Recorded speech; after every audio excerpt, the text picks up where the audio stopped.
ज्याजनी जन्मनामार्थ्यकाला जयाने सदा वासनामात केला जयाच्या मुखी सर्वदा नाम कीर्ती नमस्कार त्या ಬ್ರಹ್ಮಚೈತನ್ಯ ಮೂರ್ತಿ. ಶ್ರೀರಾಮ್ ಸಮರ್ಥ. ಎಲ್ಲ ಆತ್ಮಜ್ಯೋತಿಗಳಿಗೆ ಸಾಷ್ಟಾಂಗ ಪ್ರಣಾಮ ಮಾಡುತ್ತಾ ನನ್ನ ಸದ್ಗುರುಗಳಾದ ಶ್ರೀ ಚಂದ್ರಕುಮಾರ್ ಅವರ ದಿವ್ಯಚರಣಾರವಿಂದಕ್ಕೆ ಸಾಷ್ಟಾಂಗ ಪ್ರಣಾಮಗಳನ್ನು ಸಲ್ಲಿಸುತ್ತಾ ಇಂದಿನ 1 ಏಪ್ರಿಲ್ ಸಂಪೂರ್ಣ ತಿಂಗಳು ಶ್ರೀ ಮಹಾರಾಜರು ಸಂತರು ಹಾಗೂ ಸತ್ಪುರುಷರ ಬಗ್ಗೆ ನಮಗೆ ತಿಳಿಸ್ಕೊಡ್ತಾರೆ. ಜನವರಿ ಫೆಬ್ರವರಿದಲ್ಲಿ ಇದು ಪೇಜ್ ನಂಬರ್, ಯಾರ್ಯಾರ ಹತ್ರ ಬುಕ್ ಇದೆ ಅದರಲ್ಲಿ ಪೇಜ್ ನಂಬರ್ 7, ರೋಮನ್ ನಂಬರ್ 7ನಲ್ಲಿ ಬರೆದಿದೆ. ಇದು ಇನ್ಫಾರ್ಮೇಷನ್, ನಾನೇನು ಬೇರೆ ಶಬ್ದ ಬಳಕೆ ಮಾಡ್ತಿಲ್ಲ. ಜನವರಿ ಫೆಬ್ರವರಿದಲ್ಲಿ ನಾಮದ ಬಗ್ಗೆ ತಿಳಿಸ್ಕೊಟ್ರು, ಭಗವಂತನ ಪ್ರಾಪ್ತಿ ಹೆಂಗೆ ಮಾಡ್ಕೋಬೇಕು, ನಾಮ ಹೆಂಗೆ ತಗೊಳ್ಬೇಕು. ಮತ್ತು ಮಾರ್ಚಲ್ಲಿ ಪ್ರಪಂಚದ ಬಗ್ಗೆ, ಈಗ ನಾಮ ತಗೊಳ್ತಾ ಆ ನಾಮದ ಒಂದು ಅನುಭವ ಆಗುತ್ತೆ. ನಾಮಸ್ಮರಣೆ ಜಪ ಮಾಡ್ತಾ it will give some experience, ಅನುಭೂತಿನ ಎಲ್ಲ ಅನುಭವಿಸ್ಬೇಕು. ನಾವು ಪ್ರಪಂಚದಲ್ಲಿ ಹೋಗಬೇಕು. ಅದಕ್ಕೆ ಮಹಾರಾಜರಂದ್ರು ಪ್ರಪಂಚ ಹೆಂಗಿದೆ, ಅದರ ಸ್ವರೂಪ ತಿಳ್ಕೊಳ್ರಿ, ಮತ್ತು ಪ್ರಪಂಚದಲ್ಲಿ ಹೆಂಗೆ ವರ್ತನೆ ಮಾಡಬೇಕು. ನಾಮಸ್ಮರಣೆ ಮಾಡ್ತಾ ಮನಸ್ಸಿನಲ್ಲಿ ಪರಿವರ್ತನೆ ಉಂಟಾದಾಗ ಈ ತಿಂಗಳು ಏಪ್ರಿಲ್ ಸಂಪೂರ್ಣ ತಿಂಗಳು ಸಂತರು ಸತ್ಪುರುಷರ ಬಗ್ಗೆ ಏನು ಹೇಳ್ತಾರೆ. ನಾಮದ ಸಹವಾಸದಿಂದ ಪ್ರಪಂಚದ ಸ್ವರೂಪ ತಿಳಿಯಿತೆಂದರೆ ಉತ್ತಮ ಗ್ರಂಥ ಹಾಗೂ ಉತ್ತಮ ಮನುಷ್ಯರ ಸಹವಾಸದಲ್ಲಿ ಇರಬೇಕೆಂಬ ಇಚ್ಛೆ ಉಂಟಾಗುತ್ತದೆ. ಸಂತರನ್ನು ಹೇಗೆ ಗುರುತಿಸುವುದು? ಸತ್ಪುರುಷರ ಸಹವಾಸದಲ್ಲಿ ಇರುವುದರಿಂದ ಆಗುವ ಲಾಭವೇನು? ಸತ್ಸಂಗತಿಯಿಂದ ನಮ್ಮ ಮನಸ್ಸಿನ ಮೇಲೆ ಏನು ಪರಿಣಾಮ ಉಂಟಾಗುತ್ತದೆ? ಸಂತರ ಯೋಗ್ಯತೆ ಏನು? ಸಂತರ ವ್ಯವಹಾರ ಹೇಗಿರುತ್ತದೆ? ಸಂತರ ನಾಮಕ್ಕಾಗಿ ಏನು ಮಾಡುತ್ತಾರೆ? ಸಂತರು ನಮಗಾಗಿ ಏನು ಮಾಡುತ್ತಾರೆ? ಇದೆಲ್ಲವೂ ಉಪಾಯಗಳನ್ನು ಸಂಪೂರ್ಣ ತಿಂಗಳ 30 ದಿವಸಗಳ ಕಾಲದಲ್ಲಿ ಶ್ರೀ ಮಹಾರಾಜ ನಮಗೆ ಬೋಧನೆ ಮಾಡಿ ತಿಳಿಸ್ಕೊಡ್ತಾರೆ.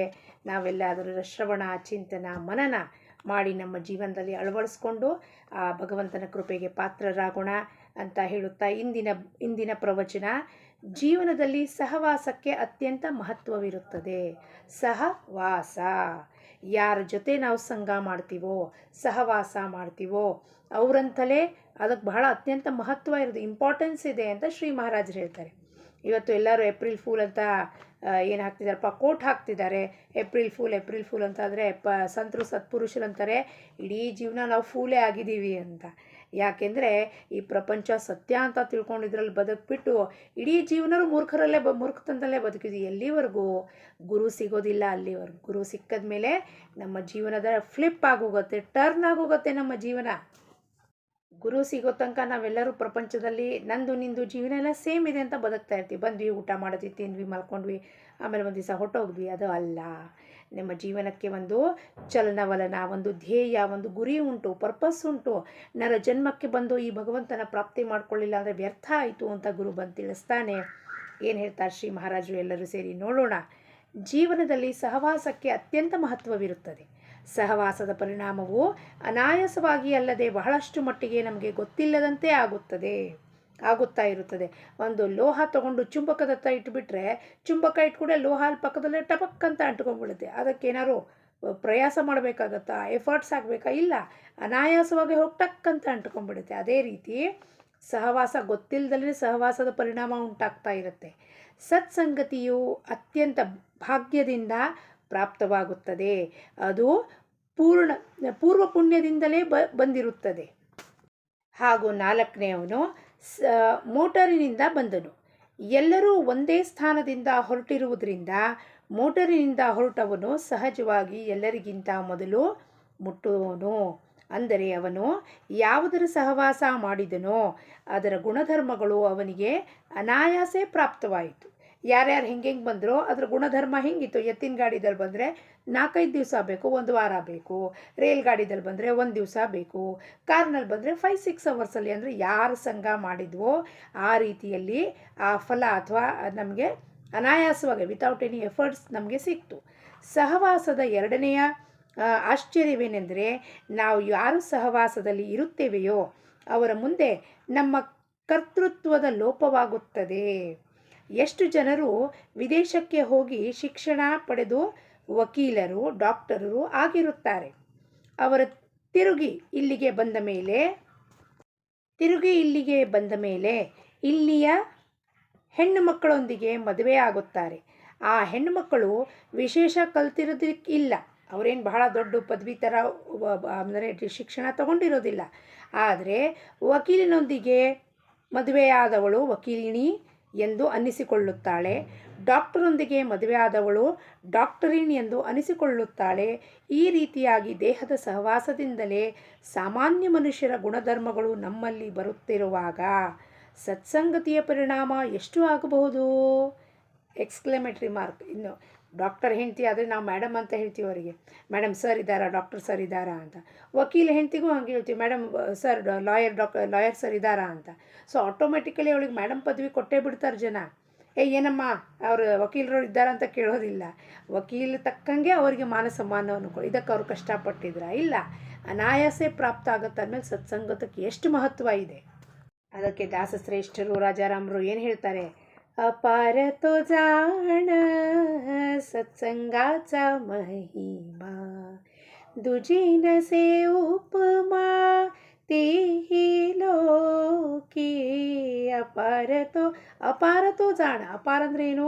ಅದಕ್ಕೆ ಪಾರವೇ ಇಲ್ಲ, ಯಾವುದು ನೀವು ಅಳಿಯೋಕ್ಕಾಗೋದಿಲ್ಲ ಅಂತ ಅಪಾರವಾದದ್ದು ಸತ್ಸಂಗದ ಮಹಿಮಾ ಇದೆಯಪ್ಪ. ಅಲ್ಲಿ ಹೋದಾಗೆ ನಿನ್ನ ನಿಜ ಸ್ವರೂಪ ಏನು, ನೀನು ಯಾರಿದ್ದಿ, ಏತಕ್ಕಾಗಿ ಬಂದಿದ್ದಿ ಅಂತ ಗುರು ನಮಗೆ ತಿಳಿಸ್ಕೊಡುತ್ತಾನೆ. ನಾವು ಟಿಕೆಟು ಪಡೆದ ಗಾಡಿಯಲ್ಲಿ ಕುಳಿತುಕೊಳ್ಳುತ್ತೇವೆ. ನಮ್ಮ ಪಕ್ಕದಲ್ಲಿ ಯಾರು ಬಂದು ಕುಳಿತಿರಬೇಕೆಂಬುದನ್ನು ನಮ್ಮ ಕೈಯಲ್ಲಿ ಇರುವುದಿಲ್ಲ. ಅವನು ಬೀಡಿ ಸೇದುವನಾಗಿದ್ದರೆ ಹಾಗೂ ನಮಗೆ ಅದರ ಹೊಗೆ ಸಹನೆ ಆಗದಿದ್ದರೂ ಅನಿವಾರ್ಯವಾಗಿ ಅಲ್ಲಿಯೇ ಕುಳಿತುಕೊಳ್ಳಬೇಕಾಗುತ್ತದೆ. ವ್ಯಸನಿಗಳ ಅಥವಾ ವಿಷಯ ಜನರ ಸಹವಾಸವೂ ಕೂಡ ಅತ್ಯಂತ ತಾಪದಾಯಕ ಹಾಗೂ ವ್ಯಸನಿ ಹಾಗೂ ವಿಷಯ ಜನರ, ಯಾರು ವಿಷಯದಲ್ಲೇ ಮುಳುಗಿರ್ತಾರೋ ಅಂತರ ಸಹವಾಸ ತಾಪದಾಯಕ ಹಾಗೂ ಘಾತಕವಿರುತ್ತದೆ. ಇದು ನಮ್ಮ ಅನುಭವಕ್ಕೆ ಬಂದಿದೆ. ಆದರೆ ಸತ್ಪುರುಷರ ಸಹವಾಸವು ಉತ್ತಮ ಹಾಗೂ ಲಾಭದಾಯಕವಾಗಿರುತ್ತದೆ. ಯಾಕೆಂದರೆ ಅಲ್ಲೋಗಿ ನಮಗೆ ಯಾವ ಥರವಾದ ಅವರು ಮಸ್ಕಾ ಪಾಲಿಶ್ ಹಚ್ಚೋದಿಲ್ಲ, ಸೀದಾ ಇಲ್ಲಿಗೆ ತೊಗೊಂಬರ್ತಾರೆ. ನೀನು ಯಾರಿದ್ದಿ ನೋಡಬಾರಪ್ಪ, ಸುಮ್ಮನೆ ಕೂತ್ಕೋ, ರಮಣ ಮಹರ್ಷಿ ಹೇಳ್ದಂಗೆ ಚುಮ್ಮ ಇರು, ಹೂ ಮೈ ನೋಡ್ಕೋ, ಇಲ್ಲಿ ಗಮನ ಹರಿಸು, ಒಳಗೆ ಗಮನ ಹರಿಸು. ನೀನು ಯಾತಕ್ಕಾಗಿ ಬಂದಿದ್ದಿ? ದೇಹ ತಗೊಂಡು ಏತಕ್ಕಾಗಿ ಬಂದಿದ್ದಿ? ಭಗವಂತನ ಪ್ರಾಪ್ತಿಗೋಸ್ಕರ. ಅನ್ನೋದನ್ನು ನಿನ್ನ ಕಡೆ ಲಕ್ಷ್ಯ ಕೊಡು, ಹೊರಗಡೆ ಲಕ್ಷ್ಯ ಕೊಡಬೇಡ. ಸತ್ಸಂಗತಿಯಿಂದ ಸದ್ವಾಸನೆ ಹಾಗೂ ಸದ್ವಿಚಾರಗಳು ಪ್ರಾಪ್ತವಾಗುತ್ತೆ. ಒಳ್ಳೆಯ ವಿಚಾರಗಳು ಹಾಗೂ ಸದ್ವಾಸನೆ ಅಂದರೆ ಸತ್ಯದ ಸಹವಾಸದ ವಾಸನೆಯೇ ಬೇಡಿಕೆ ಮಾಡ್ತಿರುತ್ತೆ ಜೀವ. ಆವಾಗ ನನಗೆ ಸತ್ಸಂಗ ಬೇಕು, ಗ್ರಂಥ ವಾಚನ ಬೇಕು, ಕೀರ್ತನೆಗಳನ್ನು ಹೇಳಬೇಕು ಅಥವಾ ಅಭಂಗಗಳನ್ನು ಓದಬೇಕು, ಇದೇ ವಾಸನ ಬರ್ತಾ ಹೋಗುತ್ತೆ. ಒಬ್ಬ ಸಾಧುವು ಅತ್ಯಂತ ವಿರಕ್ತನಿದ್ದನು. ಒಂದು ವೃಕ್ಷದ ಕೆಳಗೆ ಕುಳಿತುಕೊಂಡಿರುತ್ತಾನೆ. ಅವನು ಸ್ವತಃ ಉಪವಾಸ ಕುಳಿತುಕೊಂಡಿದ್ದರೆ ಅವನ ಹತ್ತಿರ ಬರುವ ಜನರೆಲ್ಲರೂ ಉಪವಾಸವೇ ಇರಬೇಕಾಗುತ್ತದೆ. ಸಮರ್ಥರು ಹತ್ತಿರ ಯಾರಾದರೂ ಹೋದರೆ ಅವರು, ನಾನು ಭಿಕ್ಷೆಯ ಜೋಳಿಗೆ ತೆಗೆದುಕೊಳ್ಳುತ್ತೇನೆ, ನೀನು ತೆಗೆದುಕೋ, ಇಬ್ಬರು ಭಿಕ್ಷೆ ಬೇಡಿ ತರೋಣ, ಹಾಗೂ ಏನು ಸಿಗುತ್ತದೆಯೋ ಅದನ್ನು ಬೇಯಿಸಿ ತಿನ್ನೋಣ ಎಂದು ಅನ್ನುತ್ತಾ ಇದ್ದರು. ಆದರೆ ಸಂತರು ಗೃಹಸ್ಥಾಶ್ರಮಿಗಳಾಗಿದ್ದರೆ ತಮ್ಮ ಕಡೆಗೆ ಬರುವ ಜನರಿಗೆ ಏನಾದರೂ ಮಾಡಿ ತಿನ್ನಲು ಹಾಕುತ್ತಾರೆ. ಅದಕ್ಕೆ ಅನುಸಾರವಾಗಿಯೇ ವಾಸನೆಯು ನಿರ್ಮಾಣವಾಗುತ್ತದೆ. ಆದ್ದರಿಂದ ಸತ್ಪುರುಷರ ಮನೆಯ ಅನ್ನವನ್ನು ಬೇಡಿ ತಿನ್ನಬೇಕು. ಸಂತರ ಮನೆಗೆ ಹೋದರೆ ಅವ್ರ ವಾಸನ ಏನಿರುತ್ತೆ? ಯಾವಾಗಲೂ ಭಗವಂತನಲ್ಲಿ ಇರುತ್ತೆ. ಹಾಗಾಗಿ ಅವ್ರ ಮನೆಗೆ ಹೋಗಿ ನಾವು ಬೇಡಿಸ್ಕೋಬೇಕಂತೆ, ಅಪ್ಪ ಏನಾರು ಒಂಚೂರು ಕೊಡಪ್ಪ, ನಿನ್ನ ಮನೆಯದು ಊಟನೋ ಪ್ರಸಾದನೋ ಏನಾರು ಕೊಡು, ತಿಂಡಿನೋ ಕೊಡ್ತಾನೆ, ಏನೋ ಕೊಡ್ತಾನೆ, ತಿಂದರೆ ನಮ್ಮ ವಾಸನೆಯು ಅದೇ ಅವರು ಏನಾಗುತ್ತೆ, ಅವಾಗ ನಮ್ಮ ವಾಸನೆಯು ಅವರಂಥದ್ದೇ ಆಗೋಕ್ಕೆ ಶುರುವಾಗ್ಬಿಡುತ್ತೆ. ಇವರು ಸಂತರು ಯಾವಾಗಲೂ ಭಗವಂತ ಭಗವಂತ ಭಗವಂತ ಪಾಂಡುರಂಗ ಚಿದಂಬರ ಅನ್ಕೋತ ಕೂತಿರ್ತಾರೆ. ನಾವು ನಮ್ಮ ಮನಸ್ಸು ಅದರಲ್ಲೇ ರಮಿಸೋಕ್ಕೆ ಶುರುವಾಗುತ್ತೆ. ಅದಕ್ಕೆ ಬೇಡಿ ಕೊಡಪ್ಪ, ನಿಮ್ಮನೆ ಕಾಫಿನಾರು ಕೊಡು, ಊಟನಾರು ಕೊಡು, ಒಂದು ಇಡ್ಲಿನಾರು ಕೊಡು, ಏನಾರು ಒಂದು ಪ್ರಸಾದ ರೂಪದಲ್ಲಿ ಸ್ವೀಕಾರ ಮಾಡ್ತಾ ಹೋದರೆ ನಮ್ಮ ಮನಸ್ಸು ಅಲ್ಲಿ ಈ ಕಡೆಗೆ ಪರಮಾತ್ಮನ ಕಡೆಗೆ ಟರ್ನ್ ಆಗೋಕ್ಕೆ ಸಂಪೂರ್ಣ ಸಾಧ್ಯತೆ ಉಂಟು. ದೇಹದಿಂದ ಸತ್ಪುರುಷರ ಸಹವಾಸ ಲಭಿಸುವುದು ಸುಲಭವಲ್ಲ. ಅವರ ವಾಸ್ತವ್ಯದ ಸ್ಥಾನದಿಂದ ನಮ್ಮ ವಾಸ್ತವವು ದೂರವಾದರೂ ಇರಬಹುದು ಅಥವಾ ಸಮೀಪ ಇದ್ದರೂ ಪ್ರಪಂಚದ ವ್ಯವಸಾಯ ಉಪಾಧಿಗಳ ಕಾರಣಗಳಿಂದ 24 ಗಂಟೆಗಳು ಎಷ್ಟು ಸಮಯ ಸಾನ್ನಿಧ್ಯದಲ್ಲಿ ಇರಲು ಶಕ್ಯ? ಗುರುಗಳ ಮನೆ ಹತ್ತಿರ ಇದ್ದರೂ ಹೋಗೋಕ್ಕಾಗದೇ ಇರ್ಬೋದು ನಮ್ಮ ಪ್ರಪಂಚಿಕ ಕೆಲಸಗಳಿಂದ, ಅಥವಾ ದೂರ ಇದ್ದರೆ ನಾವು ಹೋಗ್ಲಿಕ್ಕಾಗೋದಿಲ್ಲ. ಹಾಗಾದರೆ 24 ಗಂಟೆ ಅವ್ರ ಸಹವಾಸ ಆಗತ್ತಾ?